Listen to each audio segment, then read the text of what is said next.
अस्सलाम वालेकुम। सीनियर्स सेहत यूट्यूब चैनल में खुशामदीद। नाजरीन, आज की इस वीडियो में हम हैरत अंगेज चौंका देने वाले इंकशाफात करेंगे। अक्सर आपने देखा होगा कि सर्दी का मौसम आते ही लोग गर्म पानी से नहाना शुरू कर देते हैं। हालांकि गर्म पानी से नहाने के नुकसानात बज़ाहिर तो कोई भी नहीं होने चाहिए, लेकिन आज की इस वीडियो में हम आपको गर्म पानी से नहाने के बहुत सारे हैरत अंगेज नुकसानात के बारे में बताएंगे और साथ ही साथ ये बताएंगे आप सर्दी के मौसम में गर्म पानी से किस तरह से एहतियात बरते हुए नहा सकते हैं और ख़ुद को बीमारियों से, क्रोनिक डिजीज से बचा सकते हैं।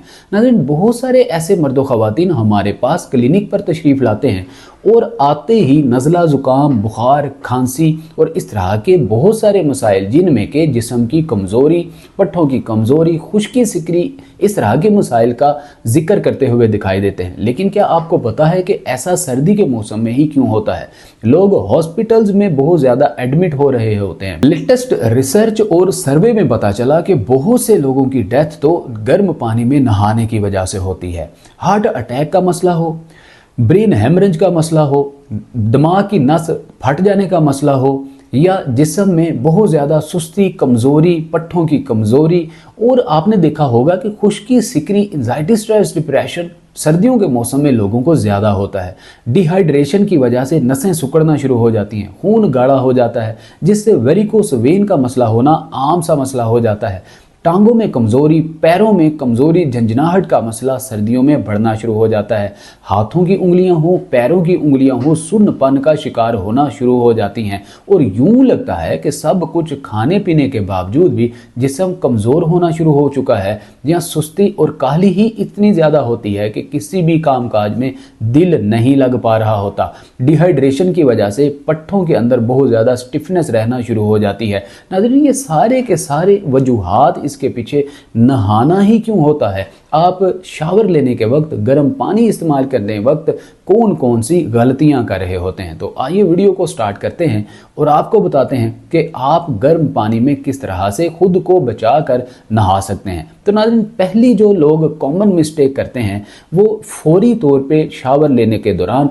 गर्म पानी के आगे खड़े हो जाते हैं या बैठ जाते हैं। मतलब जब आप नॉर्मल रूम टेम्परेचर पर होते हैं तो बहुत ज़्यादा ठंड की वजह से पट्ठे, नसें सुकड़ी हुई होती हैं, श्रिंक हुई होती हैं, मतलब खून का बहाव सही तरीके से नहीं हो पा रहा होता। लेकिन जैसे ही आप नहाने के लिए शावर का रुख करते हैं, वॉशरूम का रुख करते हैं, तो आप गर्म पानी में फौरी तौर पे खड़े हो जाते हैं या बैठ जाते हैं। इससे फौरी तौर पे ब्लड फ्लो तेज़ होता है, आपकी धमनियाँ, आपकी नसें, आपके पट्ठे खुलना शुरू होते हैं। तेज़ी से खून का बहाव जब होता है तो बहुत सारे सीनियर बुजुर्ग मर्द व ख़वातीन जिनकी उम्र 60-70 साल से ज़्यादा की होती है, वो खून की तेज़ी को बर्दाश्त नहीं कर पाते। उनको कार्डिक कॉम्प्लिकेशन होने का, अक्सर आपने देखा होगा कि वॉशरूम में नहाते नहाते बुजुर्ग गिर जाते हैं, लड़खड़ा कर गिर जाते हैं, या उनका दिल घबराता है, उनको उबाक आता है, सर चकराता है, आंखों के आगे अंधेरा आता है।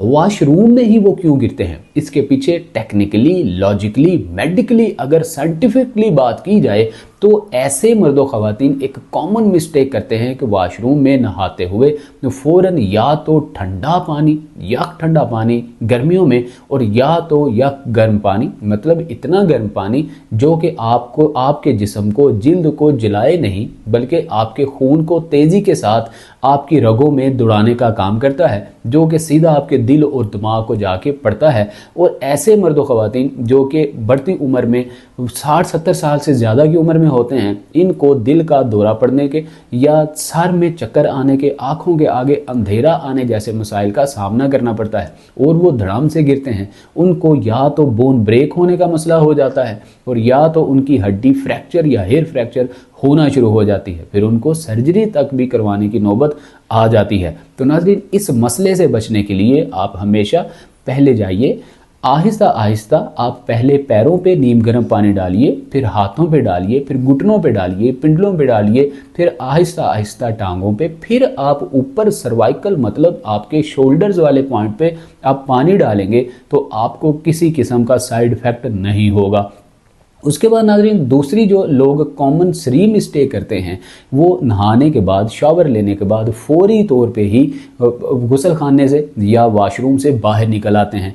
ऐसा करने से भी जो उनके पट्टे और नसें खुली हुई होती हैं, लचीली हुई होती हैं, खून का रब्त तेज़ हुआ होता है, बाहर आने पे रूम टेम्परेचर पे फौरी तौर पे खून का रब्त स्लो डाउन हो जाता है, पट्टे हड्डियां नसें श्रिंक होना शुरू हो जाती हैं। मतलब नसों के अंदर खून का रब्त बहुत ही स्लो हो जाता है, खून गाढ़ा हो जाता है, जिसकी वजह से उनको cardiac complications, heart attack, brain haemorrhage, सर में चक्रावों का आना, आंखों के आगे धुंधलापन का होना या जिल्द में तेज़ी के साथ ड्राइनेस का पैदा हो जाना, इस तरह की कॉम्प्लिकेशंस होना शुरू हो जाती हैं।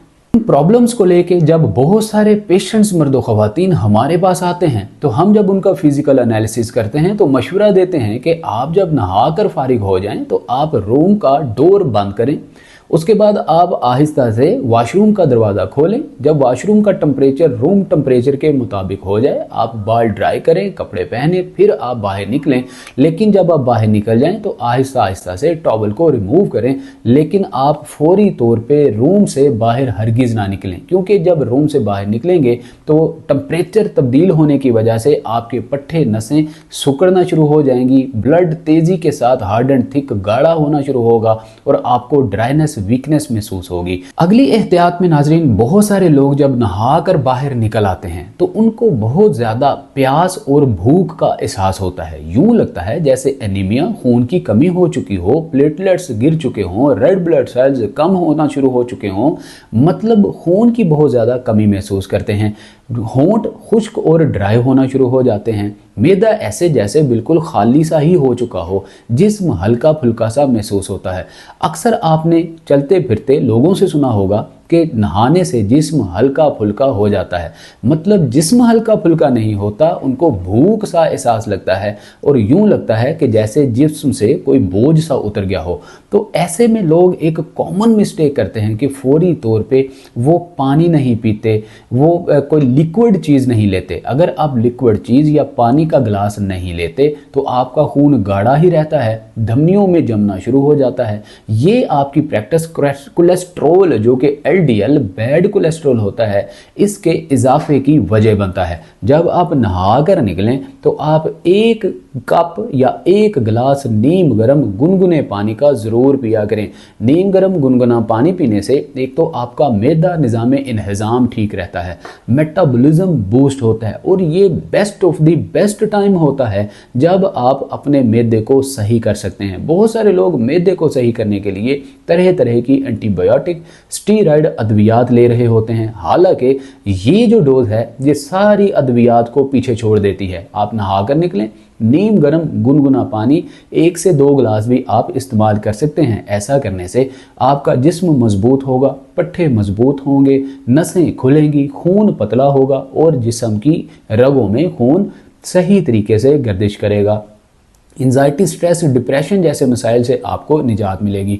नाजरीन याद रखिए कि नहाने के फ़ौरन बाद 1 से 2 गिलास नीम गर्म गुनगुने पानी के इस्तेमाल करने से आर्थराइटिस जैसे मसले से भी निजात हासिल की जा सकती है, क्योंकि ये प्रैक्टिस आपके जोड़ों को लुब्रिकेट रखती है, घुटनों में ड्राइनेस को ख़त्म करती है, हाइड्रेट रखने में मदद देती है। मतलब घुटनों की दर्द, इन्फेक्शन और सोजन को भी निजात दिलाने में ये प्रैक्टिस अहम किरदार अदा करती है। नाज़रीन अगली जो हमारी प्रैक्टिस है, इसमें बहुत सारे लोग नहाने के वक्त एक कॉमन मिस्टेक ये भी करते हैं कि वो डायरेक्ट नल के नीचे शावर लेने के लिए खड़े हो जाते हैं या बैठ जाते हैं। हालांकि जब भी आप नहाने के लिए वॉशरूम में जाएं, आप टब में, बाल्टी में या किसी ऐसे बर्तन के अंदर आप पानी भरा कीजिए जिसके अंदर मोतदल मिकदार में ठंडा और मोतदल मिकदार में नीम गर्म पानी डालें। इसके अंदर आप अगर 1 चम्मच नमक का डालेंगे या फटकड़ी का डालेंगे तो ऐसा करने से आपके जिस्म के अंदर बैड बैक्टीरिया, जम्स हरगिज़ भी जगह नहीं बना पाएंगे, बल्कि आपके जिस्म के ऊपर जो फासिद मादे हुआ करते हैं, जो जरासीम हुआ करते हैं, जो जम्स हुआ करते हैं, इनको किल होने में, ख़त्म होने में मदद मिलती है। मार्केट में बहुत सारे ऐसे प्रोडक्ट्स मिल जाती हैं जिनको 1 ढक्कन, 1 कैप या आधा चाय वाला चम्मच बाल्टी में, टब में पानी के अंदर मिक्स करने से आपके जिस्म की रतूबात, फासिद मादे, ज़ाइल हो जाते हैं, आपकी जितनी भी जरासीम होते हैं वो उतर जाते हैं। लेकिन best of the best practice यही है कि आप 1 चम्मच नमक का अगर डाल लें या छोटा सा टुकड़ा फटकड़ी का डाल लें, तो ऐसा करने से आपका जिस्म पाक भी हो जाता है और फासिद मादे भी साफ़ हो जाते हैं। हमारी आखिरी और बहुत बड़ी गलती, बहुत सारे लोग नहाने के फ़ौरन बाद कहवा या चाय का इस्तेमाल करते हैं। बहुत से लोगों को आदत होती है वो चूल्हे पे नहाने से पहले ही चाय का कप चढ़ा कर जाते हैं, जैसे ही नहा कर निकलते हैं वो चाय का इस्तेमाल करना शुरू कर देते हैं। ऐसा करने से आपका जिस्म तेज़ी से कमज़ोरी की तरफ जाता है, पट्टे कमज़ोर होते हैं, नसें सिकुड़ना शुरू हो जाती हैं और तो और घुटनों में arthritis, osteoarthritis, rheumatoid arthritis, stenosis arthritis का बायस बनता है। घुटनों में कार्टिलेज को घिसने में बहुत ही तेज़ी के साथ ये मदद देता है। सैनुअल फ्लूइड जो कि ग्रीस होती है, आपके घुटनों को लुब्रिकेट रखने का काम करती है। इसको ड्राई करने में चाय बहुत ही अहम किरदार अदा करती है। इसलिए आप नहाने के फौरन बाद ना चाय का इस्तेमाल किया कीजिए और ना ही कहवे का इस्तेमाल किया कीजिए, क्योंकि चाय में मौजूद निकोटीन, कैफीन ये आपके घुटनों को तेज़ी से कमज़ोर करती है।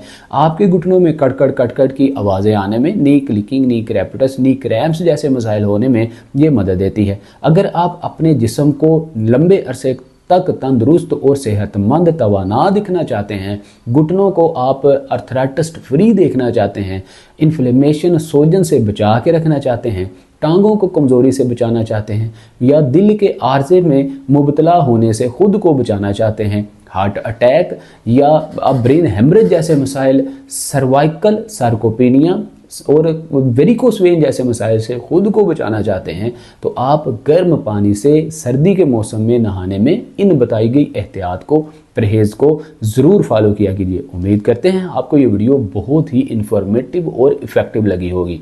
इसी तरह की इन्फॉर्मेटिव इफ़ेक्टिव वीडियोज़ का नोटिफिकेशन हासिल करने के लिए आप सीनियर्स सेहत यूट्यूब चैनल को बेल आइकन प्रेस करके ऑल नोटिफिकेशन ऑन कर लीजिए, ताकि आइंदा आने वाली वीडियो का नोटिफिकेशन सबसे पहले आपको मिल सके। मिलते हैं अगली वीडियो में। अपना बहुत सारा ख्याल रखिए। अस्सलाम वालेकुम व रहमतुल्लाह।